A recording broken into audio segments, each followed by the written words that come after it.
Tonight, we're delighted to have a wide range of sponsors, for which we're very grateful. So thank you to the National Infrastructure Commission, who'll be saying a few more words shortly, to Cambridge Consultants, to Huawei and to Ofcom, and to our hosts, Matthys and Squire. We're absolutely delighted to have so many of you in the room today because as our thinking has developed, we really want to test that with a broad range of people from across the industry and some of the other organisations who have to deal with these issues on a day-to-day basis. We're really interested in whether there are ways in which the government can usefully play a greater role. And just today, I saw a news item that was looking at some survey of 800 people from across the industry, and it had asked them when they thought 5G was going to be deployed, and the majority of them said sometime between around 2018 and 2019. Wow! So who thinks it's just an evolution of all the existing stuff at this point in time? That looks like a bit more than half.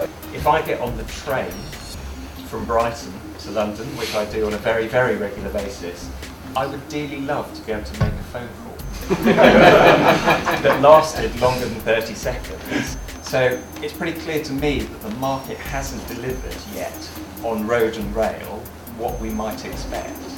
Hands up for consistent connectivity or hands up for high-speed mobility. So consistent connectivity. Oh well, we all want to make that phone call, right? So, in answer to the question of this debate, is 5G technically ready yet? Well, not yet, but we are working on it. And as technologists, it's absolutely the case that we can make this stuff work. 4G is there. If you want ubiquitous connectivity, which is what everyone wants, then we will need to use 4G as that base layer. Etsy have just decided what the name for 5G is going to be. It's going to be 5G. Increasingly being said, and this survey I alluded to at the start of these 800 operators or people interested in 5G, I think the vast majority of them said the most important element of 5G was Internet of Things. Who's making money out of IoT today? People are actually buying in quite large quantities small white goods right now, and they're paying significant amounts of money for it. No one's going to create a 3GPP standard that you can't make money off. So we, in terms of IoT, we think narrowband IoT is the radio technology to go for now. That takes the sort of wind out of the sails of any early 5G IoT. A word of caution about R&D versus standards. You cannot measure where 5G is today on the standards work, because some of the standards work may not start until 4 or 5 years' time. On the question of what is the definition of 5G, I was thinking back to the definition of 4G and 3G. So, and they're effectively political. So all the people who said 5G is going to appear by 2017 or 2018 or 2019 are probably smoking some pipe, but I don't quite know why they all thought that. We solved the world. Thank you.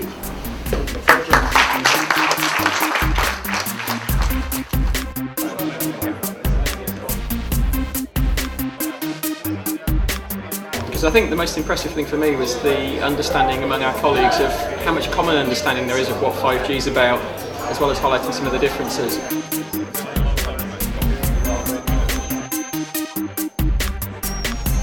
I'd like to compliment Cambridge Weightless on bringing this event together. As I work on 5G, it's imperative we look at innovation and collaboration, and actually the topics discussed today gives us the foundation to take those forward so we can roll out 5G to the benefit of all society with the right technology at the right time.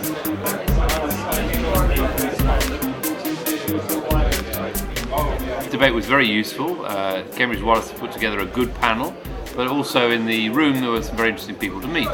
And actually we need understanding with 5G before we can deliver it.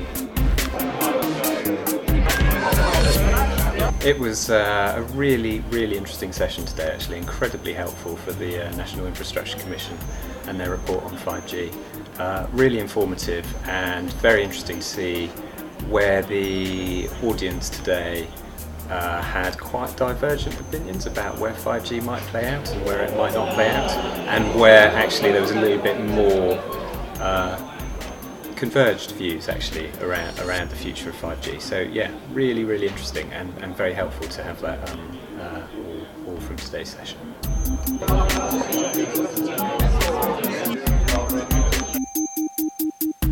I feared before I came in that it would be hard to get any clear views out of the panellists, and we'd end up with as much confusion in the audience as already exists in the wider environment.